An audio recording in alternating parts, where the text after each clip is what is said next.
Halo, Assalamualaikum warahmatullahi wabarakatuh.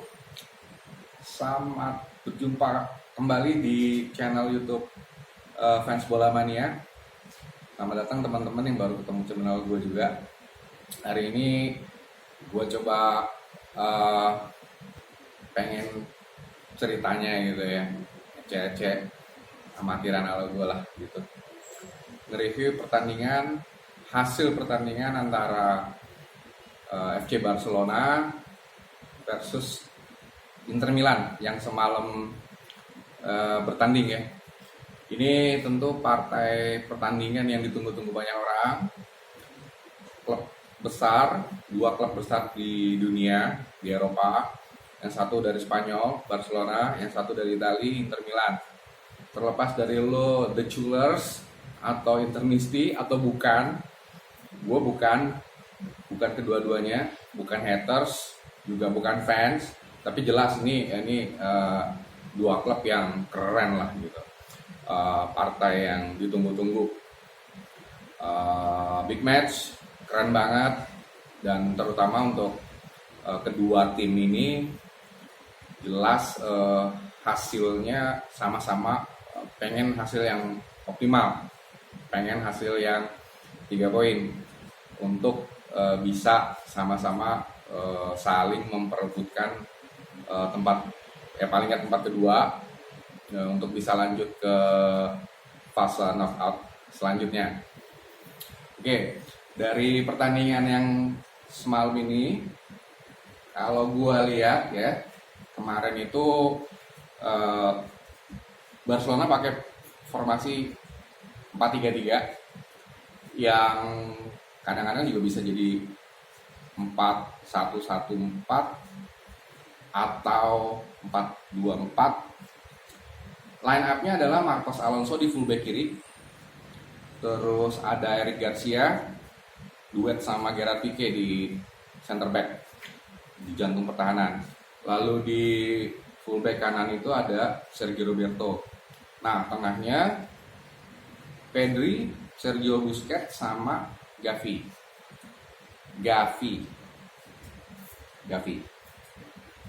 Di depan trio Rafinha, Lewandowski, Dembele, paten.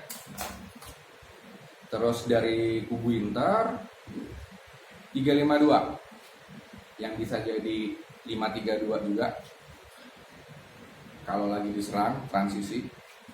Isinya yang dikasih sama Simone Inzaghi adalah yang ditaruh Bastoni, De Vrij sama Milan Skriniar, trio lini belakang yang menurut gue oke banget.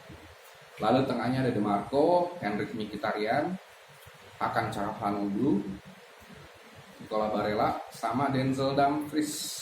Di depan duet maut Edin Dzeko sama Lautaro Martinez. Line up-nya starting 11-nya kayak gitu teman-teman. Barangkali ada teman-teman juga yang belum nonton atau yang udah nonton, kita review lagi ya. Jalannya pertandingan sih seru ya. Kita sama-sama lihat, sama-sama tahu. Di babak pertama itu kedua kesebelasan ini saling jual beli serangan. Terutama dari sisi Barcelona selaku tuan rumah ya. Dia butuh banget 3 poin. Dia unggul penguasaan bola seperti biasa lah filosofinya Xavi Hernandez. Yang penting nguasain pertandingan.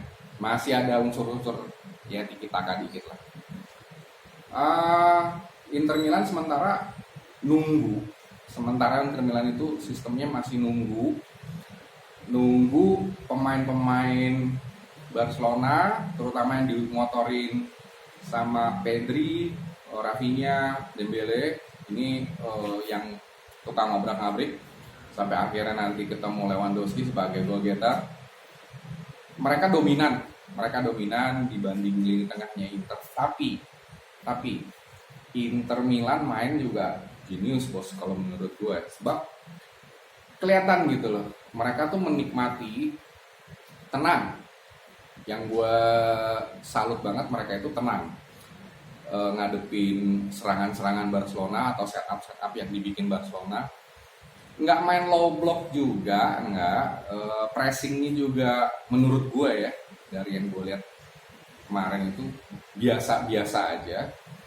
Dan cenderung Inter Milan ini bisa manfaatin momentum ketika misalkan serangan balik, atau momentum ketika dia dapat bola lalu tusuk atau langsung distribusi bola baik ke Mkhitaryan ataupun ke Hakan Çalhanoğlu.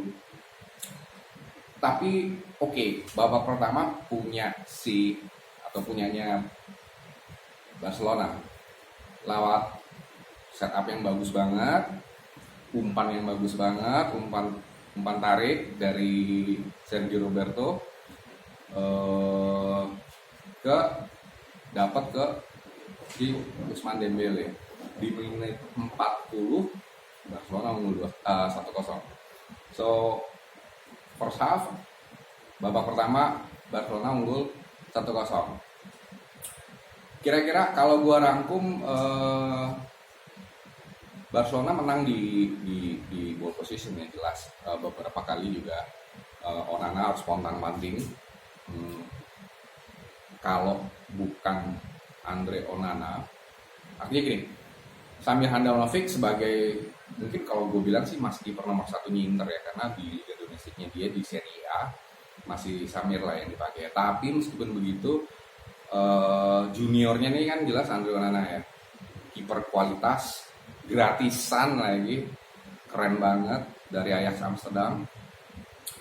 Inter beruntung banget punya dia. Luar biasa, cukup luar biasa kalau menurut gue. Beberapa save yang dia lakukan malam tadi, sampai ya akhirnya memang Dembele bikin gol. Jadi babak pertama memang Barcelona unggul 1-0.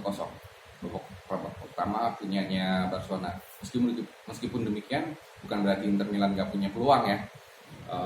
Ter Stegen juga pontang-panting juga, ada dari Dumfries di jebret kena dadanya pemukanya. Lalu Zeko juga beberapa kali, Lautaro Martinez juga beberapa kali.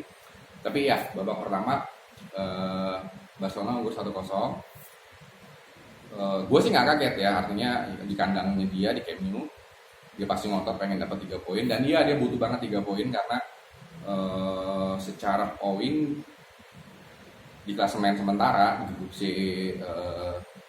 mereka satu grup itu, Barcelona poinnya sementara duduk di posisi 3. Nah setelah atau selepas jeda, tepatnya di menit 50, akhirnya Nicola Barella bisa bikin kedudukan jadi 1-1. Di sini gue ngelihat pertandingan seolah-olah gitu ya, sorry kalau gue salah, atau sorry kalau gue atau ada teman-teman yang nggak setuju, tapi kalau gue lihat dan menurut gue pribadi, di sini momen dimana Inter Milan jadi lebih enjoy, makin enjoy.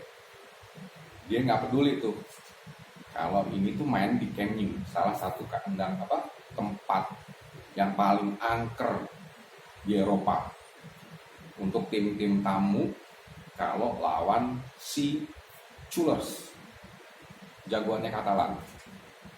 Ini momen yang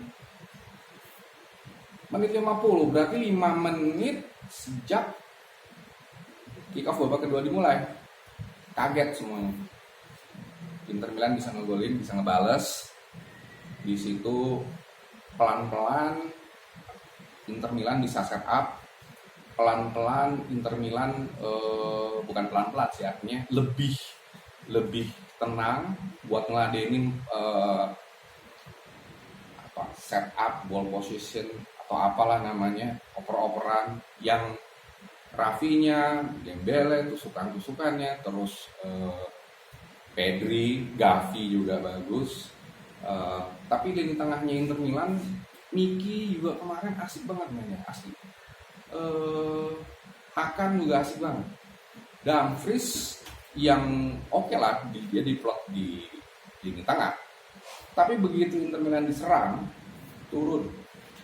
Transisi bagus banget dari mode nyerang ke mode defensif atau mode bertahan. Transisinya bagus banget. Franco Di Marco juga bagus banget. Jadi si 3 back yang ini harfiahnya memang 3, tapi kenyataannya begitu dibutuhkan mereka pakai 5 back, bahkan 6 atau 7 dibantu sama Miki sama Hakan juga. Nah, saking asiknya Barcelona nyerang, akhirnya ada momen di mana Nicola Barella udah masukin Lautaro Martinez. Ini gue sih jingkrak kemarin. Gue lupa kalau atau meskipun bukan klub kesayangan gue, ini Lautaro Martinez ini luar biasa kemarin. Dan ini yang gue maksud, Inter Milan itu mainnya tenang, nikmatin banget. Sekali dia dapat bola, entah dari setup serangan balik, counter attack, atau begitu dia bisa ngerebut bola dari tangannya Barcelona, ini yang gue maksud. Tenang banget, kalem banget, dan mematikan. 1-2 sentuhan gawangnya Ter Stegen gitu. Lautaro Martinez sempat golnya sempat mentok yang gawang, tektok, tapi gol. Bahkan di menit ke 82 Gosen di sini Inter Milan ngambil alih. Sebelumnya gue jelasin juga di babak kedua ada beberapa pergantian dari masing-masing klub, baik dari Inter Milan maupun dari Barcelona ya tentunya. Menit ke-64 Ansu Fati masuk kan, ganti Rafinha. Menurut gue jangan diganti harusnya, tapi ya udah, pelatihnya bukan gue. Lalu Busquets diganti, akhirnya masuk De Jong. Gue bingung kenapa kan De Jong dimasukin dari awal. Gavi bentar aja, itu maksud gue tadi yang makanya pertama gue bilang Gavi bagus bos, tapi di pertandingan yang maha penting dan maha besar seperti ini dan lu perlu menang 3 poin, harusnya De Jong. Gavi bagus tapi belum selevel De Jong. And then Balde masuk gantiin Alonso menit 72 dan akhirnya Gavi diganti sama Ferran Torres. Tapi menurut gue di menit 82 jelas Ferran Torres butuh waktu lebih, jangan udah boleh dibilang last minute masuk kayak begitu. Sementara di kubunya Inter akan diganti Gosen yang ada golin, Dzeko ditarik menit 76 ganti Belanova, Barella juga diganti, Bastoni ngambek kelihatan banget nggak suka, diganti sama Acerbi. Barella diganti sama Christian Aslani. Ini Aslani ntar yang kita bahas nih. Di babak kedua itu dramanya luar biasa. Saat Inter Milan justru unggul 2-1, lalu disamain sama Lewandowski dan langsung jadi 3-2. Official masuk, semuanya masuk. Gue juga kaget masuk. Oke, akhirnya terakhir Lewandowski bisa bikinin pertandingan jadi 3-3. Tapi kalau kita semua perhatiin, ada momen di mana Aslani itu harusnya bisa bikin Barcelona udahan. Assalamualaikum Liga Rusna Rasul, Assalamualaikum Liga Malam Jumat, harusnya bisa. Kalau dia nggak egois, dia lihat Miki udah kosong banget bos, nggak ada yang ngawal. Tapi ya udah, ya entah egois entah atau apalah namanya. Tapi menurut gue harusnya itu bisa banget jadi peluang untuk Inter Milan dapat 3 poin. Tapi ya udah. Dan ada momen di mana Simone Inzaghi ngomel-ngomel. Gue nggak tahu, gue nggak lihat terus terang itu momen kenapa atau ada apa, terus terang gue nggak tahu. Barangkali waktu itu gue lagi ambil minum atau gimana gitu ya, gue lupa. Tapi gue nggak jelas ngelihatnya itu apa. Sampai akhirnya dia dapat kartu. Gue nggak ngerti ngapain karena lu udah posisi yang boleh dibilang nggak aman-aman banget, tapi harusnya nggak ada alasan lu untuk buat marah-marah nggak jelas kayak gitu sampai akhirnya lu dapet kartu kan. Dan ya kurang lebih kayak gitu teman-teman jalannya pertandingan yang seru banget. Tapi Simone Inzaghi jelas lebih cerdas ya, lebih tahu bagaimana mengatasi Barcelona. Dan gue nggak ngerti kenapa kemarin kok Gerard Pique pelongo golnya Barella juga kan gara-gara dia pikir nggak ada pemain, nggak ngeliat pemain, atau dia pikir offside atau gimana. Komunikasi sama Eric Garcia ini nggak bagus. Gue nggak ngerti kenapa. Sapi ngomel-ngomel, jelas ngomel-ngomel. Tapi jadi apa namanya? Masuknya Casey sama De Jong jadi udah nggak ngaruh gitu. Di samping telat memang, dan ini lini belakangnya Barcelona kemarin ngawur banget. Gue nggak tahu kenapa. Dan besok doi lawan Real Madrid, El Clasico. Oke, teman-teman, jadi kesimpulannya dengan hasil tersebut di grup C Bayern tetap nomor 1, 4 kali main, 4 kali menang, 12 poin. Lalu nomor 2 sekarang dengan hasil yang semalam Inter Milan poinnya 7, disusul Barcelona 4, yang paling lucu Victoria Pleasant adalah. Nah, masalahnya Inter poin 7, Barcelona poin 4. Kalau Inter di pertandingan selanjutnya yang lawannya Victoria Pleasant bisa menang, well, di atas kertas harusnya bisa menang. Gue tahu bola itu benar bos, nggak selalu kayak gitu, tapi dihitungan di atas kertas. Kalau Inter itu menang lawan Victoria, Barcelona udahan. Mau hasilnya kayak gimana, Barcelona udahan. Gue nggak tahu, kita sama-sama lihat aja nanti kelanjutannya bagaimana. Mudah-mudahan semuanya terhibur, semuanya bahagia. Yang pasti bukan untuk diculur, tenang bos, sabar ya. Gue bukan fansnya Inter, atau gue juga bukan hatersnya Barcelona, tenang ya, santai. Oke teman-teman, kira-kira kayak gitu yang bisa gue ulas, yang bisa kita obrolin. Barangkali gue ada salah kata atau gimana, jangan dibully, tenang aja, santai aja, kita ngobrol aja santai. Gue ngevlog biasa aja. Terima kasih banyak buat lo semua yang udah mau nonton video gue dari awal sampai akhir. Jangan lupa like, comment, subscribe. Wassalamualaikum warahmatullahi wabarakatuh. Terima kasih teman-teman, sampai ketemu di video selanjutnya. Ciao.